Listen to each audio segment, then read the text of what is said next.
Hi ಸ್ನೇಹಿತರೆ, ನೀವು ನೋಡ್ತಾ ಇದ್ದೀರಾ ಸಾಧನಾ ಶಂಕರ್ ಅಕಾಡೆಮಿ ಶಿಕಾರಿಪುರ. ಸೊ ಸ್ನೇಹಿತರೆ, Sadhana Shankar academy HSTR, GPSTR, PSTR, Karnataka TET ಮತ್ತು 10th ಕ್ಲಾಸ್ ಅದರಲ್ಲೂ ಕೂಡ LBAಗೆ ಕಳಿಸಿರ್ತಕ್ಕಂಥ ಎಲ್ಲ ಪ್ರಶ್ನೆಗಳನ್ನು ನಿಮಗೆ ಸಾಲ್ವ್ ಮಾಡಿಕೊಡುತ್ತೆ. ಅದರ ಜೊತೆಗೆ PC ಇಂದ DC ವರೆಗೂ ಏನು ಜನರಲ್ ಸೈನ್ಸ್ ಬರುತ್ತೆ, ಆ ಜನರಲ್ ಸೈನ್ಸ್ನ 150 ಕ್ಲಾಸ್ಗಿಂತ ಹೆಚ್ಚು ಕ್ಲಾಸನ್ನು ನಿಮಗೆ ಒಂದು ಆ್ಯಪ್ನ ಮೂಲಕ, ಈ ಎಲ್ಲ ಕ್ಲಾಸಸ್ಗಳನ್ನು ಒಂದು ಆ್ಯಪ್ನ ಮೂಲಕ ಸಾಧನಾ ಶಂಕರ್ ಅಕಾಡೆಮಿಯ ಎಲ್ಲ ನುರಿತ ಸೈನ್ಸ್ ಟೀಚರ್ಸ್ಗಳು ಇದನ್ನು ಡಿಸ್ಕಷನ್ ಮಾಡಿ ನಿಮ್ಮ ಮುಂದೆ ಅನಾವರಣ ಮಾಡ್ತಾರೆ. ಸ್ನೇಹಿತರೆ, ಟೈಪ್ಸ್ ಆಫ್ ಸೊಲ್ಯೂಷನ್ ಇಲ್ಲಿ ನೋಡಿ, ಇಲ್ಲಿ ಲಿಕ್ವಿಡ್ ಸೊಲ್ಯೂಷನ್ ಇದೆ, ಸಾಲಿಡ್ ಸೊಲ್ಯೂಷನ್ ಇದೆ ಆ್ಯಂಡ್ ಗೇಸಿಯಸ್ ಸೊಲ್ಯೂಷನ್ ಇದೆ. ಫಸ್ಟ್ ತಲೆಯಲ್ಲಿ ಇಟ್ಕೊಳ್ಳಿ, ಸೊಲ್ಯೂಷನ್ ಅಂದರೆ ಒಂದು ಡಿಸಾಲ್ವ್ ಆಗ್ತಕ್ಕಂಥ ವಸ್ತು ಸಾಲ್ಯೂಟ್ ಇರಬೇಕು. ಆ ಸಾಲ್ಯೂಟನ್ನು ಡಿಸಾಲ್ವ್ ಮಾಡ್ಕೋತಕ್ಕಂಥ ಒಂದು ಸಬ್ಸ್ಟೆನ್ಸ್ ಇರಬೇಕು. ಆ ಸಬ್ಸ್ಟೆನ್ಸನ್ನು ನಾವೇನಂತ ಕರಿತೀವಿ? ಸಾಲ್ವೆಂಟ್ ಅಂತ ಕರಿತೀವಿ. ಹಾಗಾದರೆ ಸಾಲ್ವೆಂಟಲ್ಲಿ ಸಾಲ್ಯೂಟ್ ಡಿಸಾಲ್ವ್ ಆದರೆ ಒಂದು ಹೊಸ ಪ್ರಾಡಕ್ಟ್ ಬರುತ್ತೆ. ಆ ಹೊಸ ಪ್ರಾಡಕ್ಟನ್ನು ನಾವು ಸೊಲ್ಯೂಷನ್ ಅಂತ ಕರಿತೀವಿ. ಅದನ್ನು ನಾವು ಅಲ್ಲಿ ಹೇಗೆ ಕಲ್ತ್ವಿ? ಬ್ಯೂಟಿಫುಲ್ ಉಪ್ಪು, ಬ್ಯೂಟಿಫುಲ್ ನೀರು, ತಡಿದ ಉಪ್ಪು ನೀರು, ಉಪ್ಪು ನೀರು. ಹಾಗಾದರೆ ಉಪ್ಪು ದ್ರಾವ್ಯ ಹೌದು, ನೀರು ದ್ರಾವಕ ಹೌದು, ಉಪ್ಪು ನೀರು ದ್ರಾವಣ ಹೌದು. ಬಟ್ ಈ ದ್ರಾವಣ ಯಾವ ಥರ ಇದೆ? This is a liquid solution. ದ್ರಾವಣ ಯಾವ ರೂಪದಲ್ಲಿದೆ? ದ್ರವ ರೂಪದಲ್ಲಿದೆ. ಇದು ಲಿಕ್ವಿಡ್ ಫಾರ್ಮಲ್ಲಿ ಇರ್ತಕ್ಕಂಥ ಸೊಲ್ಯೂಷನ್ ಆಗಿರೋದ್ರಿಂದ this type of solution is a liquid solution. Sir, ಹಾಗಾದ್ರೆ ಸಾಲಿಡ್ ಸೊಲ್ಯೂಷನ್ ಇದೆಯಾ? Yes, beautiful. That is the solute copper or other metals. Copper ಇದು ಡಿಸಾಲ್ವ್ ಆಗತ್ತೆ. ಯಾವುದರಲ್ಲಿ? ಗೋಲ್ಡಲ್ಲಿ ಡಿಸಾಲ್ವ್ ಆಗತ್ತೆ. ಹಾಗಾದರೆ gold is a solvent, copper is a solute. ಹಾಗಾಗಿ gold is a malleable metal. ಹಾಗಾಗಿ ಈ ಗೋಲ್ಡ್ನ ಹಾರ್ಡ್ನೆಸ್ಸನ್ನು ಜಾಸ್ತಿ ಮಾಡಿ ಇದಕ್ಕೆ ಬ್ಯೂಟಿಫುಲ್ ಆಗಿರತಕ್ಕಂಥ ಶೇಪನ್ನು ಉಳಿಸ್ಕೊಳ್ಳೋ ಕೆಪಾಸಿಟಿ ಕೊಡಬೇಕಪ್ಪ ಅಂದರೆ ಗೋಲ್ಡಲ್ಲಿ ಅದರ್ ಮೆಟಲ್ಸ್ಗಳನ್ನು ಏನು ಮಾಡಬೇಕು? ನಾವು ಡಿಸಾಲ್ವ್ ಮಾಡಬೇಕು. ಹಾಗಾಗಿ ಫಸ್ಟ್ ನಾವು ಕಾಪರನ್ನು ಗೋಲ್ಡಲ್ಲಿ ಡಿಸಾಲ್ವ್ ಮಾಡ್ತೀವಿ. ಕಾಪರ್ ಈಸ್ ಎ ಕಾಪರ್ ಇದೆಯಲ್ವಾ, copper is a salute, gold is a solvent. ಈಗ ಬರುತ್ತೆ ನೋಡಿ, ಆರ್ನಮೆಂಟಲ್ ಗೋಲ್ಡ್, ಆಭರಣ ಬಂಗಾರ ಏನಿದೆಯಲ್ವಾ, ಆಭರಣ ಬಂಗಾರ, that is A solution. Which type of solution? Solid solution. That is the solid solution. ಒಂದು ಮೆಟಲ್ನ ಒಳಗಡೆ ಇನ್ನೊಂದು ಮೆಟಲನ್ನು ಕರಗಿಸಿ ಒಂದು ಹೊಸ ಪ್ರಾಡಕ್ಟನ್ನು ರೆಡಿ ಮಾಡ್ತೀವಿ. ಅದು ಸಾಲಿಡ್ ಫಾರ್ಮಲ್ಲಿರುತ್ತೆ. ಇದಕ್ಕೆ ನಾವು ಅಲಾಯ್ಸ್ ಅಂತ ಕರಿತೀವಿ. ಅಲಾಯ್ಸ್ ಆರ್ ಮಿಶ್ರ ಲೋಹಗಳು ಅಂತ ಏನು ಕರಿತೀವಿ. ಈ ಮಿಶ್ರ ಲೋಹಗಳೇನಿದೆ ಇದನ್ನು ನಾವು ಸಾಲಿಡ್ ಸೊಲ್ಯೂಷನ್ ಅಂತ ಕರಿತೀವಿ. ಕ್ಲಿಯರ್? ಅದೇ ಸ್ಟೀಲು ಕೂಡ ಅಷ್ಟೇ. Steel simple. ಸ್ಟೀಲಲ್ಲಿ that is carbon is a solute, iron is a solvent. ಐರನ್ನಲ್ಲಿ ಕಾರ್ಬನನ್ನು ಡಿಸಾಲ್ವ್ ಮಾಡಿ ಬ್ಯೂಟಿಫುಲ್ ಸ್ಟೀಲ್ ಅಂತಕ್ಕಂತಹ ಸಾಲಿಡ್ ಸೊಲ್ಯೂಷನನ್ನು ನಾವು ಉತ್ಪತ್ತಿ ಮಾಡಿಕೊಂಡು ಎವ್ರಿಡೇ ಲೈಫಲ್ಲಿ ನಾವು ಬಳಸ್ತೀವಿ. ಹಾಗಾದರೆ steel is not a metal, steel is a alloys. Clear? ಇದು ಒಂದು ಲೋಹ ಅಲ್ಲ, ಇದು ಒಂದು ಮಿಶ್ರ ಲೋಹ. ಈ ಥರ ಲಿಕ್ವಿಡ್ ಸೊಲ್ಯೂಷನು ಅರ್ಥ ಆಗಿದೆ. ನೆಕ್ಸ್ಟ್ ಸಾಲಿಡ್ ಸೊಲ್ಯೂಷನ್ನು ಅರ್ಥ ಆಗಿದೆ. So next one is gaseous solution. So gaseous solution simple. ಈ ಗೇಸಿಯಸ್ ಸೊಲ್ಯೂಷನಲ್ಲಿ ಇಲ್ಲಿ ತಗೊಳ್ಳೋಣ ನೋಡಿ. ಎಕ್ಸಾಂಪಲ್, ಈಗ salute, that is oxygen is a salute, carbon dioxide is a salute, organ is a salute. ನೋಡಿ, ಇಲ್ಲಿ ಆಕ್ಸಿಜನ್ನು, ಕಾರ್ಬನ್ ಡೈಆಕ್ಸೈಡ್, ಆರ್ಗಾನ್ ಎಲ್ಲವೂ ಸಾಲ್ಯೂಟು. ಇದನ್ನು beautiful nitrogen ಅಂತಕ್ಕಂತಹ ಸಾಲ್ವೆಂಟ್ನ ಒಳಗಡೆ ನೋಡಿ, ಆಕ್ಸಿಜನ್ ನೈಟ್ರೋಜನಲ್ಲಿ ಡಿಸಾಲ್ವ್ ಆಗತ್ತೆ, ಕಾರ್ಬನ್ ಡೈಆಕ್ಸೈಡ್ ನೈಟ್ರೋಜನಲ್ಲಿ ಡಿಸಾಲ್ವ್ ಆಗತ್ತೆ, ಆರ್ಗನ್ ನೈಟ್ರೋಜನಲ್ಲಿ ಡಿಸಾಲ್ವ್ ಆಗತ್ತೆ. ನೈಟ್ರೋಜನ್ ಡಿಸಾಲ್ವ್ ಮಾಡ್ಕೊಳ್ಳೋದ್ರಿಂದ nitrogen is a gas, argon is a gas, carbon dioxide is a gas, oxygen is a gas. ಈ ನೈಟ್ರೋಜನ್ ಅನ್ನೋ ಗ್ಯಾಸ್ನ ಒಳಗಡೆ ಈ ಗ್ಯಾಸ್ಗಳು ಏನಾಗ್ತಾ ಇದೆ? ಡಿಸಾಲ್ವ್ ಆಗ್ತಾ ಇದೆ. ಹಾಗಾಗಿ ಈ ಗ್ಯಾಸ್ಗಳು ಅದರಲ್ಲಿ ಡಿಸಾಲ್ವ್ಡ್ ಆಗ್ತಾ ಇರೋದ್ರಿಂದ ಈ ಗ್ಯಾಸ್ಗಳು ಸಾಲ್ಯೂಟ್ ಕಾಂಪೋನೆಂಟ್. ಇದು ಇವುಗಳನ್ನು ಡಿಸಾಲ್ವ್ ಮಾಡ್ಕೋತಾ ಇರೋದ್ರಿಂದ ಇದು ಸಾಲ್ವೆಂಟ್ ಕಾಂಪೋನೆಂಟ್. ಹಾಗಾದರೆ ಈ ಸಾಲ್ಯೂಟ್ಗಳು ಈ ಸಾಲ್ವೆಂಟಲ್ಲಿ ಡಿಸಾಲ್ವ್ ಆಗಿ ಒಂದು ಹೊಸ ಪ್ರಾಡಕ್ಟ್ ಬರುತ್ತೆ, ದಟ್ ಈಸ್ ಏರ್, ಗಾಳಿ. ಹಾಗಾದರೆ ಗಾಳಿ ಯಾವ ಫಾರ್ಮಲ್ಲಿದೆ? ಗೇಸಿಯಸ್ ಫಾರ್ಮಲ್ಲಿದೆ. ಹಾಗಾಗಿ ಗಾಳಿ is A solution. Which type of solution? Gaseous solution. That is air is A gaseous solution. ಇಲ್ಲಿ ಸೊಲ್ಯೂಷನ್ ಅಂದರೆ simple salute plus solvent, that is the solution. Clear? ಯಾವುದು ಕರಗತ್ತೋ ಅದು ಸಾಲ್ಯೂಟ್, ಯಾವುದು ಕರಗಿಸ್ಕೊಳ್ಳುತ್ತೋ ಅದು ಸಾಲ್ವೆಂಟ್. ಆ ಕರಗಿಸಿಕೊಂಡು ಒಂದು ಹೊಸ ವಸ್ತು ಬರುತ್ತೆ, ದಟ್ ಇಸ್ ದ ಸೊಲ್ಯೂಷನ್. ಆ ಸೊಲ್ಯೂಷನ್ ಲಿಕ್ವಿಡ್ ಫಾರ್ಮಲ್ಲೇ ಇರಬೇಕಂತೇನಿಲ್ಲ, ಲಿಕ್ವಿಡ್ ಫಾರ್ಮಲ್ಲೂ ಇರುತ್ತೆ, ಸಾಲಿಡ್ ಫಾರ್ಮಲ್ಲೂ ಇರುತ್ತೆ, ಗೇಸಿಯಸ್ ಫಾರ್ಮಲ್ಲೂ ಕೂಡ ಇರುತ್ತೆ. ಹಾಗಾಗಿ liquid, solid and gaseous solutions ಈಸಿಯಾಗಿ ಅರ್ಥ ಆಗಿದೆ ಅಂತ ಅನ್ಕೋತೀನಿ. ನೆಕ್ಸ್ಟ್ ಇವುಗಳ ಆಧಾರದ ಮೇಲೆ ಮತ್ತೆ ಯಾವ ರೀತಿ ಪ್ರಶ್ನೆಗಳು ಬರುತ್ತೆ ನೋಡ್ತಾ ಹೋಗೋಣ. ಕ್ಲಿಯರ್?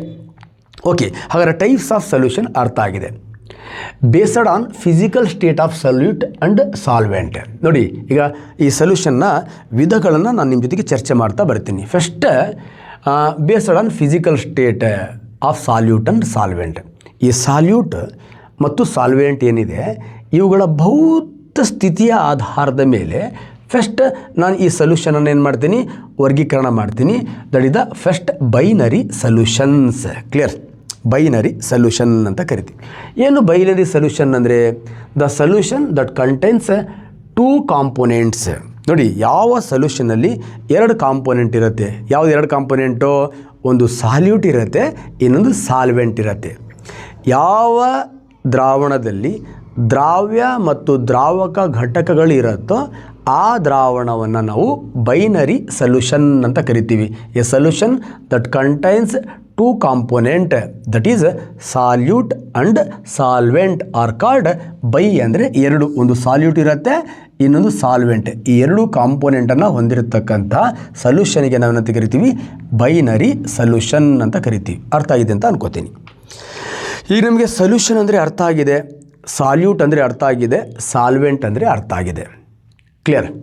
ಬಟ್ ಇಲ್ಲಿ ಈ ಟೈಪ್ಸ್ ಆಫ್ ಸೊಲ್ಯೂಷನ್ಸ್ ಇದೆಯಲ್ವಾ, gaseous solutions, liquid solutions, solid solutions ಇದೆಯಲ್ವಾ, ಇದ್ರ ಮೇಲೂ ಕೂಡ ಕಾಂಪಿಟೇಟಿವ್ ಎಕ್ಸಾಮಲ್ಲಿ ಅದರಲ್ಲಿ HSTR GPSTR one of the hike question ಬರುತ್ತೆ. ಇಲ್ಲಿ ಏನಂದರೆ ನಾವು ಆ್ಯಕ್ಚುಲಿ ಇಲ್ಲಿ ಬೈನರಿ ಸೊಲ್ಯೂಷನಲ್ಲಿ ಒಂದು ಸಾಲ್ವೆಂಟ್ ಇರಬೇಕು, ಇನ್ನೊಂದು ಸಾಲ್ಯೂಟ್ ಇರಬೇಕು, ಅದನ್ನು ನಾವು ಬೈನರಿ ಸೊಲ್ಯೂಷನ್ ಅಂತ ಹೇಳಿದ್ವಲ್ವಾ. ಎಸ್, ಅದನ್ನೇ ತೊಗೊಳ್ತೀವಿ. ನೋಡಿ, example first that is the solvent. Solvent ಅಂದರೆ ಯಾವುದು ಡಿಸಾಲ್ವ್ ಮಾಡ್ಕೊಳ್ಳುತ್ತೋ, ಯಾವುದು ಮೇಜರ್ ಕಾಂಪೋನೆಂಟ್ ಇದೆಯೋ ಅದನ್ನು ಸಾಲ್ವೆಂಟ್ ಅಂತ ಕರಿತೀವಿ. ಆ ಮೇಜರ್ ಕಾಂಪೋನೆಂಟಲ್ಲಿ ಯಾರು ಕರಗಿ ಹೋಗ್ತಾನೋ ಅವನನ್ನು ಸಾಲ್ಯೂಟ್ ಅಂತ ಕರಿತೀವಿ. ಹಾಗಾದರೆ ಸಾಲ್ವೆಂಟಲ್ಲಿ ಸಾಲ್ಯೂಟ್ ಕರಗಿದ ಮೇಲೆ ಏನು ಹೊಸ ಪ್ರಾಡಕ್ಟ್ ಬರುತ್ತಲ್ವಾ, ಈ ಹೊಸ ಪ್ರಾಡಕ್ಟನ್ನೇ ನಾವೇನಂತ ಕರಿತೀವಿ? ಸೊಲ್ಯೂಷನ್ಸ್ ಅಂತ ಕರಿತೀವಿ. ಇವೆಲ್ಲವೂ ಕೂಡ ಸೊಲ್ಯೂಷನ್ಸ್ಗಳಿಗೆ ಎಕ್ಸಾಂಪಲ್ಸ್. ಇವೆಲ್ಲವೂ ಕೂಡ ಸಾಲ್ವೆಂಟ್ ಕಾಂಪೋನೆಂಟ್, ಇವೆಲ್ಲವೂ ಕೂಡ ಸಾಲ್ಯೂಟ್ ಕಾಂಪೋನೆಂಟ್. ಅರ್ಥ ಆಗಿದೆ ಅಂತ ಅನ್ಕೋತೀನಿ. ನೆಕ್ಸ್ಟ್ ಇನ್ನೊಂದು ಕ್ವಶನ್ ಬರುತ್ತೆ. ಈ ಸಾಲ್ವೆಂಟ್ ಕಾಂಪೋನೆಂಟ್ ಇದೆಯಲ್ವಾ, ಇದಕ್ಕೆ ಡಿಸ್ಪರ್ಷನ್ ಮೀಡಿಯಾ ಅಂತ ಕರಿತೀವಿ. ಡಿಸ್ಪರ್ಷನ್ ಮೀಡಿಯಾ ಅಂತ ಕರಿತೀವಿ. ಅಂದರೆ ಸಾಲ್ಯೂಟ್ ಕಾಂಪೋನೆಂಟ್ಗಳೇನಿದೆ ಆ ಕಾಂಪೋನೆಂಟ್ಗಳನ್ನು ಪ್ರಸಾರ ಮಾಡುವ ಒಂದು ಘಟಕ. ಹಾಗಾದರೆ ಈ ಡಿಸ್ಪರ್ಷನ್ ಮೀಡಿಯಾದಲ್ಲಿ ಯಾವುದು ಸ್ಪ್ರೆಡ್ ಆಗ್ತಾ ಇರುತ್ತೋ, ಯಾವುದು ಅದನ್ನು ಅಕ್ವೈರ್ಡ್ ಮಾಡ್ಕೊಳ್ಳುತ್ತೋ ಇದಕ್ಕೆ ನಾವು ಡಿಸ್ಪರ್ಷನ್ ಫೇಸ್ ಅಂತ ಕರಿತೀವಿ. ಡಿಸ್ಪರ್ಷನ್ ಫೇಸ್ ಅಂತ ಕರಿತೀವಿ. ಡಿಸ್ಪರ್ಷನ್ ಫೇಸ್ ಅಂದರೆ ಪ್ರಸರಣ ವಸ್ತು, ಪ್ರಸರಣ ಮಾಧ್ಯಮ. ಪ್ರಸರಣ ಮಾಧ್ಯಮ ಏನಿದೆ ಅದು ದ್ರಾವಕ ಘಟಕಗಳಾಗಿರುತ್ತೆ, ಪ್ರಸರಣ ವಸ್ತುಗಳೇನಿದೆ ಅವು ದ್ರಾವ್ಯ ಘಟಕಗಳಾಗಿರುತ್ತೆ. ಅರ್ಥ ಆಗಿದೆ ಅಂತ ಅನ್ಕೋತೀನಿ. ಸಾಲ್ವೆಂಟಿಗೆ ಮತ್ತೊಂದು ಹೆಸರು, ಸಾಲ್ಯೂಟ್ಗೆ ಮತ್ತೊಂದು ಹೆಸರು. ಈಗ ನಾವು ಈ ಟೈಪ್ಸ್ ಆಫ್ ಸೊಲ್ಯೂಷನಲ್ಲಿ ಫಸ್ಟ್ ಗೇಸಿಯಸ್ ಸೊಲ್ಯೂಷನ್ ತಗೊಳ್ಳೋಣ. ಗೇಸಿಯಸ್ ಸೊಲ್ಯೂಷನಲ್ಲಿ ಒಂದು ಎಕ್ಸಾಂಪಲ್ ಇದೆ, mixture of oxygen nitrogen gas, that is the air. Clear? ಗಾಳಿಯಲ್ಲಿ ನೈಟ್ರೋಜನ್ ಅಂತಕ್ಕಂಥ ಸಾಲ್ವೆಂಟಲ್ಲಿ ಆಕ್ಸಿಜನ್ ಅಂತಕ್ಕಂಥ ಸಾಲ್ಯೂಟ್ ಏನಾಗಿದೆ? ಡಿಸಾಲ್ವ್ ಆಗಿದೆ. ಅರ್ಥ ಆಗಿದೆ ಅಂತ ಅನ್ಕೋತೀನಿ. ಕ್ಲಿಯರ್? ನೋಡಿ, ಈಗ ನೈಟ್ರೋಜನ್ ಅಂತಕ್ಕಂಥದ್ದು ಬ್ಯೂಟಿಫುಲ್ ಆಗಿರತಕ್ಕಂಥ ಸಾಲ್ವೆಂಟ್. ಆ ನೈಟ್ರೋಜನ್ ಅಂತಕ್ಕಂಥ ಸಾಲ್ವೆಂಟಲ್ಲಿ ಆಕ್ಸಿಜನ್ ಅಂತಕ್ಕಂತಹ ಸಾಲ್ಯೂಟ್ ಡಿಸಾಲ್ವ್ ಆಗಿದೆ. ನೈಟ್ರೋಜನ್ನು ಗ್ಯಾಸ್ ಇದೆ, ಆಕ್ಸಿಜನ್ನು ಕೂಡ ಗ್ಯಾಸ್ ಇದೆ. ಗ್ಯಾಸ್ನ ಒಳಗಡೆ ಗ್ಯಾಸ್ ಇದೆ. ಇದನ್ನು ನಾವೇನಂತ ಕರಿತೀವಿ, that is mixture of oxygen and nitrogen gas, ಇದನ್ನು ನಾವು ಏರ್ ಅಂತ ಕರಿತೀವಿ. ಗಾಳಿಯಲ್ಲಿರೋ ನೈಟ್ರೋಜನ್ನ ಒಳಗಡೆ, ನೈಟ್ರೋಜನ್ ಅನಿಲದ ಒಳಗಡೆ ಆಕ್ಸಿಜನ್ ಅಂತಕ್ಕಂಥ ಅನಿಲ ಇದೆ. ಹಾಗಾಗಿ ಗಾಳಿಯಲ್ಲಿ ಡಿಸ್ಪರ್ಷನ್ ಫೇಸ್ ಯಾವುದು ಅಂತ ಕೇಳಿದ್ರೆ oxygen, carbon dioxide, organ. Dispersion media ಯಾವುದು ಅಂತ ಕೇಳಿದ್ರೆ ದಟ್ ಈಸ್ ದ ನೈಟ್ರೋಜನ್. ಅರ್ಥ ಆಗಿದೆ ಅಂತ ಅನ್ಕೋತೀನಿ. ಕ್ಲಿಯರ್? ಸೇಮ್ ಇಲ್ಲಿ ಸಾಲ್ವೆಂಟ್ ಗ್ಯಾಸ್ ಇದೆ, ನೆಕ್ಸ್ಟ್ ಸಾಲ್ಯೂಟ್ ಲಿಕ್ವಿಡ್ ಇದೆ. This type of mixtures, this type of solutions, ನೋಡಿ ಈ ಸೊಲ್ಯೂಷನ್ ಹೇಗಿದೆ ಅಂತ. ಎಕ್ಸಾಂಪಲ್, ನೈಟ್ರೋಜನ್ ಅಂತಕ್ಕಂಥ ಒಂದು ಬ್ಯೂಟಿಫುಲ್ ಗ್ಯಾಸ್ ಇದೆ, ಗಾಳಿಯಲ್ಲಿದೆ ನೈಟ್ರೋಜನ್ ಅನ್ನೋ ಗ್ಯಾಸಲ್ಲಿ. ಅದರಲ್ಲಿ ನಾವು ಕ್ಲೋರೋಫಾರ್ಮ್, ಟ್ರೈಕ್ಲೋರೋಮೀಥೇನ್ ಅಂತ ಕರಿತೀವಿ. ಹಾಗಾದರೆ ಟ್ರೈಕ್ಲೋರೋಮೀಥೇನ್ ಏನಿದೆ ಅದು ಲಿಕ್ವಿಡ್ ಫಾರ್ಮಲ್ಲಿ ಇದೆ. ಲಿಕ್ವಿಡ್ ಫಾರ್ಮಲ್ಲಿ ಸೊರ್ರಂತ ಸ್ಪ್ರೇ ಮಾಡಿದ್ರೆ ಲಿಕ್ವಿಡ್ ಫಾರ್ಮಲ್ಲಿ ನೈಟ್ರೋಜನ್ ಅನ್ನೋ ಗ್ಯಾಸ್ನ ಒಳಗಡೆ ಟ್ರೈಕ್ಲೋರೋಮೀಥೇನ್ ಇದೆ. ಹಾಗಾಗಿ ಇಲ್ಲಿ ಡಿಸ್ಪರ್ಷನ್ ಫೇಸ್ ಯಾವುದು ಅಂತ ಕೇಳಿದ್ರೆ that is chloroform. Dispersion media ಯಾವುದು ಅಂತ ಕೇಳಿದ್ರೆ ದಟ್ ಇಸ್ ದ ನೈಟ್ರೋಜನ್. ಹಾಗಾದರೆ ಇಲ್ಲಿ ನೈಟ್ರೋಜನ್ ಅಂತಕ್ಕಂಥದ್ದು ಬ್ಯೂಟಿಫುಲ್ ಗ್ಯಾಸ್, ಇಲ್ಲಿ dispersion media is nitrogen gas. ಹಾಗಾದರೆ ಈ ಗ್ಯಾಸ್ನ ಒಳಗಡೆ ಯಾವ ಲಿಕ್ವಿಡ್ ಒಂದು ಕಡೆಯಿಂದ ಇನ್ನೊಂದು ಕಡೆ ಸರ್ಕ್ಯುಲೇಷನ್ ಆಗ್ತಾ ಇದೆ, that is the trichloromethane or chloroform ಅಂತ ಏನು ಕರಿತೀವಿ. ಕ್ಲೋರೋಫಾರ್ಮ್ ಅರವಳಿಕೆಗೆ ಬಳಸ್ತೀವಿ ನಾವು, ಅನಸ್ತೇಷಿಯಾ. ಈ ಕ್ಲೋರೋಫಾರ್ಮ್ ಏನಿದೆ, ಈ ಕ್ಲೋರೋಫಾರ್ಮ್ ನೈಟ್ರೋಜನ್ ಒಳಗಡೆ ಏನಾಗ್ತಾ ಇದೆ, ಮಿಕ್ಸ್ ಆಗಿ ಸ್ಪ್ರೆಡ್ ಆಗಿದೆ. ಬಟ್ ನೈಟ್ರೋಜನ್ ಯಾವುದು, ಕ್ಲೋರೋಫಾರ್ಮ್ ಯಾವುದು ಅಂತ ನಮಗೆ ಗೊತ್ತಾಗಲ್ಲ. ಆ ಥರ ಹೋಮೋಜಿನಿಯಸ್ ಮಿಕ್ಸ್ಚರ್ಸ್ ಆಗಿದೆ. ದಿಸ್ ಟೈಪ್ ಆಫ್ ಮಿಕ್ಸ್ಚರ್ಸ್ ಅಂದರೆ trichloromethane or chloroform in nitrogen gas. ಈ ಸೊಲ್ಯೂಷನ್ ಏನಿದೆ, ಈ ಸೊಲ್ಯೂಷನಲ್ಲಿ ನೈಟ್ರೋಜನ್ ಡಿಸ್ಪರ್ಷನ್ ಮೀಡಿಯಾ, ಟ್ರೈಕ್ಲೋರೋಮೀಥೇನ್ ಏನಿದೆ ಇದು dispersion phase. This type of ಮಿಕ್ಸ್ಚರ್ಸ್ಗೆ ನಾವೇನಂತ ಕರಿತೀವಿ, gaseous. Or this type of ಸೊಲ್ಯೂಷನ್ಗೆ ನಾವೇನಂತ ಕರಿತೀವಿ, ಗೇಸಿಯಸ್ ಸೊಲ್ಯೂಷನ್ ಅಂತ ಕರಿತೀವಿ. So next that is gas. Dispersion media gas ಇದೆ, ಡಿಸ್ಪರ್ಷನ್ ಫೇಸ್ ಏನಿದೆ ಸಾಲಿಡ್ ಇದೆ. ಸಿಂಪಲ್. ಇಲ್ಲಿ ದಟ್ ಈಸ್ ದ ಸಾಲ್ವೆಂಟ್ ಯಾವುದಪ್ಪ ಅಂದರೆ ಮತ್ತೆ ನೈಟ್ರೋಜನ್. ನಾವು ಗಾಳಿ ತೊಗೊಂಡಾಗ ಇಲ್ಲಿ ಸಾಲ್ವೆಂಟ್ ನೈಟ್ರೋಜನ್ನೇ ತೊಗೊಳ್ತೀವಿ ನಾವು. ನೈಟ್ರೋಜನ್ ಗ್ಯಾಸ್ ಏನಿದೆ that is the dispersion media.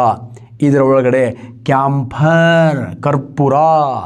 ನೋಡಿ ಕರ್ಪೂರ ಡೈರೆಕ್ಟ್ ಘನದಿಂದ ಅನಿಲಕ್ಕೆ ಹೋಗುತ್ತೆ, ಸಬ್ಲಿಮೇಷನ್ ಮೇಲ್ಗಡೆ ಹೋಗಿ ಡಿಪಾಸಿಟ್ ಆಗಿ ಮತ್ತೆ ಸಾಲಿಡ್ ಆಗಿ ಅಲ್ಲಿರುತ್ತೆ. ಹಾಗಾಗಿ ದಟ್ ಈಸ್ ನೈಟ್ರೋಜನ್ ಗ್ಯಾಸ್ನ ಒಳಗಡೆ ಸಾಲಿಡ್ ಅಂತಕ್ಕಂಥ ಕ್ಯಾಂಫರ್ ಏನಾಗ್ತಾ ಇದೆ, ಸ್ಪ್ರೆಡ್ ಆಗ್ತಾ ಇದೆ, ಪ್ರಸರಣ ಆಗ್ತಾ ಇದೆ. ದಿಸ್ ಟೈಪ್ ಆಫ್ ಸೊಲ್ಯೂಷನ್ಸ್ ಇದೆಯಲ್ವಾ, ಇದು ಕೂಡ ಯಾವುದಕ್ಕೆ ಉದಾಹರಣೆ, ಗೇಸಿಯಸ್ ಸೊಲ್ಯೂಷನ್ಗೆ ಉದಾಹರಣೆ. ಅರ್ಥ ಆಗಿದೆ ಅಂತ ಅನ್ಕೋತೀನಿ. ಇಲ್ಲಿ ಡಿಸ್ಪರ್ಷನ್ ಮೀಡಿಯಾ ಯಾವುದು, ಡಿಸ್ಪರ್ಷನ್ ಫೇಸ್ ಯಾವುದು ಅಂತ. ಇಲ್ಲಿ one of the very important ಏನಪ್ಪ ಅಂದರೆ ಈ ಗೇಸಿಯಸ್ ಸೊಲ್ಯೂಷನಲ್ಲಿ ಗ್ಯಾಸ್ ಏನಂತ ಇದೆ, that is the one of the very important. ಅರ್ಥ ಆಗಿದೆ ಅಂತ ಅನ್ಕೋತೀನಿ. Clear? So next one of the very important liquid solution. Same ಇದು ಅರ್ಥ ಆಯಿತು ಅಂದರೆ ಇವೆಲ್ಲ ಈಸಿಯಾಗಿ ಅರ್ಥ ಆಗತ್ತೆ. ಲಿಕ್ವಿಡ್ ಸೊಲ್ಯೂಷನ್ಸ್, ಗೇಸಿಯಸ್ ಸೊಲ್ಯೂಷನಲ್ಲಿ ಡಿಸ್ಪರ್ಷನ್ ಮೀಡಿಯಾ ಅರ್ಥ ಆಗಿದೆ, ಡಿಸ್ಪರ್ಷನ್ ಫೇಸ್ ಅರ್ಥ ಆಗಿದೆ. ಹಾಗೆ ಲಿಕ್ವಿಡ್ ಸೊಲ್ಯೂಷನಲ್ಲಿ ಸಿಂಪಲ್, ಈ ಲಿಕ್ವಿಡ್ ಅಂತ ಏನು ಕರಿತೀವಿ, ಈ liquid that is the solvent components. ಈ ಸಾಲ್ವೆಂಟ್ ಕಾಂಪೋನೆಂಟನ್ನು ನಾವೇನಂತ ಕರಿತೀವಿ, ಫರ್ದರ್ ಸೇಮ್ ಡಿಸ್ಪರ್ಷನ್ ಮೀಡಿಯಾ ಅಂತ ಕರಿತೀವಿ. ಡಿಸ್ಪರ್ಷನ್ ಪ್ರಸರಣ ಮಾಧ್ಯಮ. ಹಾಗಾದ್ರೆ ಇವು ಏನದಾವ, ಇವನ್ನು ಪ್ರಸರಣ ವಸ್ತುಗಳು, ಡಿಸ್ಪರ್ಷನ್ ಫೇಸ್ ಅಂತ ಕರಿತೀವಿ. ಹಾಗಾದರೆ ಈ ಮಾಧ್ಯಮದ ಒಳಗಡೆ ಇವು ಏನಾಗ್ತಾವ, ಒಂದು ಕಡೆಯಿಂದ ಇನ್ನೊಂದು ಕಡೆ ಸರ್ಕ್ಯುಲೇಷನ್ ಆಗ್ತಾ ಇರ್ತಾವ ಅಥವಾ ಕರಗಿ ಹೋಗಿರ್ತಾವ ಅಂತ ಅರ್ಥ. Example, liquid in gas. ನೋಡಿ ಇಲ್ಲಿ dispersion media or solvent component ಏನಾಗಿದೆ, ಲಿಕ್ವಿಡ್ ಇದೆ. ಡಿಸ್ಪರ್ಷನ್ ಫೇಸ್ ಅಥವಾ ಏನು ಸಾಲ್ಯೂಟ್ ಪಾರ್ಟಿಕಲ್ ಏನಾಗಿದೆ, ಗ್ಯಾಸ್ ಆಗಿದೆ. Easy sir. Dispersion media solvent is water. ವಾಟರ್ನ ಒಳಗಡೆ ಆಕ್ಸಿಜನ್ ಅಂತಕ್ಕಂಥ dispersion phase or solute particle ಏನಾಗಿದೆ, ಡಿಸಾಲ್ವ್ ಆಗಿದೆ. ಹಾಗಾಗಿ ಅಕ್ವಾಟಿಕ್ ಅನಿಮಲ್ಸ್ಗಳೇನಿದೆ ಆ ವಾಟ್ರಲ್ಲಿ ಡಿಸಾಲ್ವ್ ಆಗಿರ್ತಕ್ಕಂತಹ ಈ ಗ್ಯಾಸ್ ಫಾರ್ಮ್ದ ಆಕ್ಸಿಜನನ್ನು ರೆಸ್ಪಿರೇಷನಿಗೆ ತಗೊಂಡು ಸರ್ವೈವಲ್ ಆಗ್ತಾವೆ. ಅರ್ಥ ಆಗಿದೆ ಅಂತ ಅನ್ಕೋತೀನಿ. ಕ್ಲಿಯರ್? ಹಾಗಾದರೆ this media is solvent, that is a liquid media. So this is the gaseous media, this is dispersion phase, this is dispersion media, this is solvent component, this is solute component. This type of liquid solution ಏನಿದೆ ಆ liquid ಸೊಲ್ಯೂಷನಲ್ಲಿ ಲಿಕ್ವಿಡ್ನ ಒಳಗಡೆ gas ಅಂತಕ್ಕಂಥ solute ಏನಾಗಿದೆ, dissolve ಆಗಿದೆ. Next liquid ಇನ್ liquid ನೋಡಿ, ಇಲ್ಲಿ dispersion ಮೀಡಿಯಾನು liquid, dispersion face ಕೂಡ liquid. ಅದು ನಮಗೂ ಕೂಡ ಮಸ್ತ್ ಮಜಾ.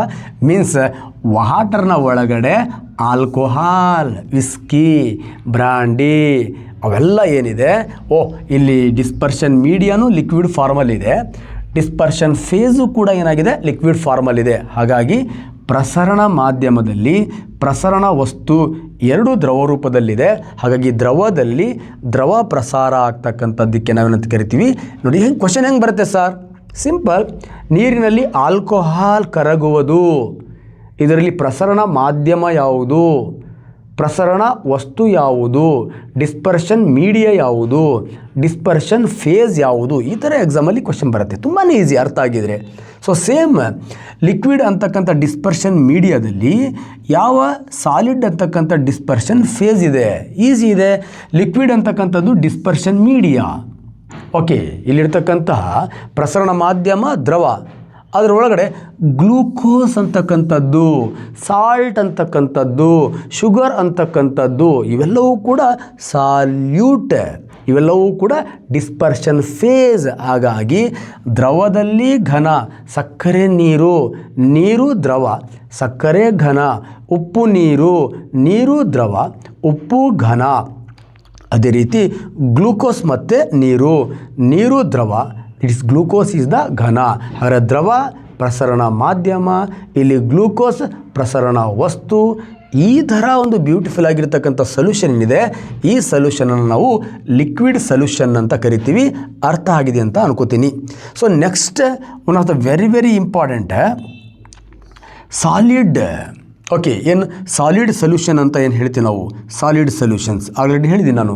ಆಭರಣ ಬಂಗಾರ, ಸ್ಟೀಲ್, ಮ್ಯಾಕ್ಸಿಮಮ್ ಅನೇಕ ಎಕ್ಸಾಂಪಲ್ಸ್ಗಳನ್ನು ನಾನು ಮುಂದೆ ಕೊಡ್ತಾ ಹೋಗ್ತೀನಿ. ಇಲ್ಲಿ ಡಿಸ್ಪರ್ಷನ್ ಮೀಡಿಯಾ ಯಾರಪ್ಪ ಅಂತ ಕೇಳಿದ್ರೆ, ಪ್ರಸರಣ ಮಾಧ್ಯಮ ಯಾವುದು ಅಂತ ಕೇಳಿದ್ರೆ ಸಾಲಿಡ್. ಘನದಲ್ಲಿ ಯಾವ ವಸ್ತುಗಳು ಕರಗ್ತಾವೆ, that is the dispersion phase, ಪ್ರಸರಣ ವಸ್ತುಗಳು. ಎಕ್ಸಾಂಪಲ್, ಘನದಲ್ಲಿ ಗ್ಯಾಸ್. ಘನ ಅಂತಕ್ಕಂತಹ ದ್ರಾವಕದಲ್ಲಿ ಅನಿಲ ಅಂತಕ್ಕಂಥ ದ್ರಾವ್ಯ ಕರಗಿ ಒಂದು ಬ್ಯೂಟಿಫುಲ್ ದ್ರಾವಣ ಬರುತ್ತೆ. ಆ ದ್ರಾವಣ ನಾವು ಪೆಲಾಡಿಯಂನಲ್ಲಿ ಹೈಡ್ರೋಜನ್ ಅನಿಲ ಅಂತ ಕರಿತೀವಿ. ಪೆಲಾಡಿಯಂ ಅಂತಕ್ಕಂಥ ಒಂದು ಮೆಟಲ್ ಏನಿದೆ, ಆ ಮೆಟಲ್ನ ಒಳಗಡೆ ಹೈಡ್ರೋಜನ್ ಗ್ಯಾಸ್ ಫಿಲ್ ಆಗಿರುತ್ತೆ. ಹಾಗಾದರೆ ಇಲ್ಲಿ ಪೆಲಾಡಿಯಂ ಅಂತಕ್ಕಂಥ ಮೆಟಲ್ ಸಾಲಿಡ್ ಫಾರ್ಮಲ್ಲಿದೆ, ಹೈಡ್ರೋಜನ್ ಗ್ಯಾಸ್ ಫಾರ್ಮಲ್ಲಿದೆ. ಆ ಪೆಲಾಡಿಯಂನಲ್ಲಿ ಇರತಕ್ಕಂಥ ಹೈಡ್ರೋಜನ್ ಅಂತಕ್ಕಂಥ ಒಂದು ಬ್ಯೂಟಿಫುಲ್ ಸೊಲ್ಯೂಷನ್ ಏನಿದೆಯಲ್ವಾ, ಆ ಸೊಲ್ಯೂಷನ್ ಯಾವ ಸೊಲ್ಯೂಷನ್ಗೆ ಎಕ್ಸಾಂಪಲ್ ಆಗುತ್ತೆ, ಸಾಲಿಡ್ ಸೊಲ್ಯೂಷನ್ಗೆ ಎಕ್ಸಾಂಪಲ್ ಆಗುತ್ತೆ. So next one of the very important solid in liquid. One of the very important solid in liquid, that is the amalgam. ಗೊತ್ತಿದೆ ನಿಮಗೆ ಅಮಾಲ್ಗಮ್ ಅಂದರೆ, ದಿಸ್ ಇಸ್ ದ ಮರ್ಕ್ಯುರಿ, ಪಾದರಸ. ಪಾದರಸ ಯಾವ ಫಾರ್ಮಲ್ಲಿದೆ, liquid ಫಾರ್ಮಲ್ಲಿ ಇದೆ. ಹಾಗಾದರೆ ಈ ಲಿಕ್ವಿಡ್ ಫಾರ್ಮಲ್ಲಿ ಇರ್ತಕ್ಕಂಥ ಪಾದರಸ ಏನಿದೆ, ಈ ಪಾದರಸದಲ್ಲಿ ನಾವು ಬೇರೆ ಬೇರೆ ಮೆಟಲ್ಗಳನ್ನು ಏನು ಮಾಡ್ತೀವಿ, ಮಿಕ್ಸ್ ಮಾಡ್ತೀವಿ. ಸೋಡಿಯಂ ಮೆಟಲನ್ನು ಮಿಕ್ಸ್ ಮಾಡ್ತೀವಿ. ಕ್ಲಿಯರ್? ಓಕೆ, ನೆಕ್ಸ್ಟ್ ಟಿನ್ ಮೆಟಲನ್ನು ಮಿಕ್ಸ್ ಮಾಡ್ತೀವಿ, ನೆಕ್ಸ್ಟ್ ಸಿಲ್ವರ್ ಮೆಟಲನ್ನು ಮಿಕ್ಸ್ ಮಾಡ್ತೀವಿ. But one of the very important, iron mix ಆಗಲ್ಲ, ಪ್ಲಾಟಿನಮ್ ಮಿಕ್ಸ್ ಆಗಲ್ಲ, ಕ್ಲಿಯರ್, ಟಂಗಸ್ಟನ್ ಮಿಕ್ಸ್ ಆಗಲ್ಲ, ಟೆಂಟಾಲಮ್ ಮಿಕ್ಸ್ ಆಗಲ್ಲ.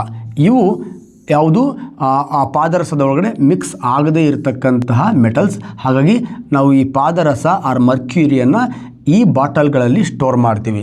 ಈ ಮೆಟಲ್ಸ್ಗಳನ್ನು ಬಿಟ್ಟು ಈ ಮೆಟಲ್ಸ್ಗಳು ಏನಾಗ್ತಾವ, ಲಿಕ್ವಿಡ್ ಒಳಗಡೆ ಸಾಲಿಡ್ ಅಂದರೆ ಈ ಸಾಲಿಡ್ನ ಒಳಗಡೆ ಲಿಕ್ವಿಡ್ ಇರ್ತಾವ. ಎಕ್ಸಾಂಪಲ್ ಈಗ ಟಿನ್ ಅಂತಕ್ಕಂಥದ್ದು ಸಾಲಿಡ್, ಅದರೊಳಗಡೆ ಮರ್ಕ್ಯುರಿ ಅಂತಕ್ಕಂಥ ಲಿಕ್ವಿಡನ್ನು ನಾವು ಕರಗಿಸ್ಬಿಟ್ರೆ ಈಗ ಟಿನ್ ಅಂತಕ್ಕಂಥದ್ದು ಡಿಸ್ಪರ್ಷನ್ ಮೀಡಿಯಾ ಆರ್ ಸಾಲ್ವೆಂಟ್, ಅದರೊಳಗಡೆ ಮರ್ಕ್ಯುರಿ ಅಂತಕ್ಕಂಥ ಡಿಸ್ಪರ್ಷನ್ ಫೇಸ್ ಆರ್ ಸಾಲ್ಯೂಟನ್ನು ಕರಗಿಸ್ಬಿಟ್ರೆ ಒಂದು ಬ್ಯೂಟಿಫುಲ್ ಸಾಲಿಡ್ ಸೊಲ್ಯೂಷನ್ ಬರುತ್ತೆ.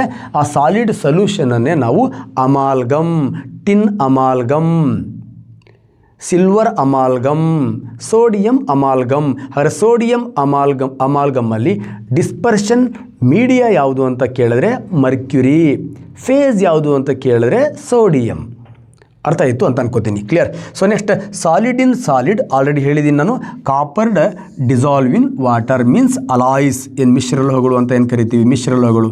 ಆರ್ನಮೆಂಟಲ್ ಗೋಲ್ಡ್ ಇರ್ಬೋದು, ಅಬಿಸಿಯನ್ ಗೋಲ್ಡ್ ಇರ್ಬೋದು, ರೋಲ್ಡ್ ಗೋಲ್ಡ್ ಇರ್ಬೋದು, ಬ್ರಾಸ್ ಇರ್ಬೋದು, ಬ್ರಾಂಜ್ ಇರ್ಬೋದು, ಜರ್ಮನ್ ಸಿಲ್ವರ್ ಇರ್ಬೋದು, ಆಲ್ನಿಕೋ ಇರ್ಬೋದು, ನೈಕ್ರೋಮ್ ಇರ್ಬೋದು, ಫೆರ್ನಿಕೋ ಇರ್ಬೋದು, ಇನ್ವಾರ್ ಸ್ಟೀಲ್ ಇರ್ಬೋದು, ನಿಕ್ಕಲ್ ಸ್ಟೀಲ್ ಇರ್ಬೋದು, ಸ್ಟೈನ್ಲೆಸ್ ಸ್ಟೀಲ್ ಇರ್ಬೋದು. ಕ್ಲಿಯರ್?